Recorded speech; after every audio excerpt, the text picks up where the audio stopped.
Bu avtomobilin adı Huge'dur. Amma söhbət təkcə ölçülərdən getmir. Çünki bəzi avtomobillər böyük görünür. Bəziləri isə böyük imkanlar təqdim edir. Elə Huge kimi.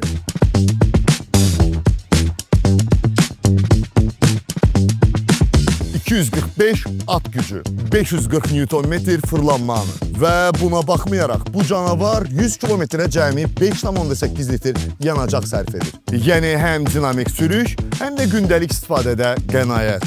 Adından da göründüyü kimi genişlik salonda da davam edir.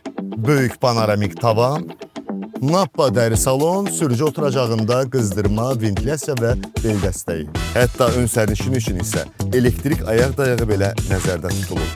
Amma Huge'da mənim ən çox bəyəndiyim funksiya ssenaristdir. Burada avtomobil müxtəlif rejimlərə uyğun hazır ssenarilər təqdim edir. Məsələn, salonda uşaq olduqda Baby Care rejiminə keçməyi təklif edir. Eyni zamanda sürətli soyutma, bir toxunuşla isitmə, yağış və qar, hava çirkliyi kimi fərqli vəziyyətlər üçün də hazır ssenarilər var. Yəni siz hər funksiyanı ayrı-ayrılıqda tənzimləmirsiniz. Uyğun ssenarini seçirsiniz, Huge isə salon mühitini həmin vəziyyətə uyğunlaşdırır. 660 litrlik bagaj həcmi də Huge adını doğruldur. Dizayn hissəsi də digər modellərdən çox fərqlənir. Storm Torrent radiator barmaqlığı, LED işıqlı logo, smart işıq animasiyaları və kifayət qədər fərqli görünən ön hissə. Məncə Dongfeng Huge'un ən əsas üstünlükləri bunlardır.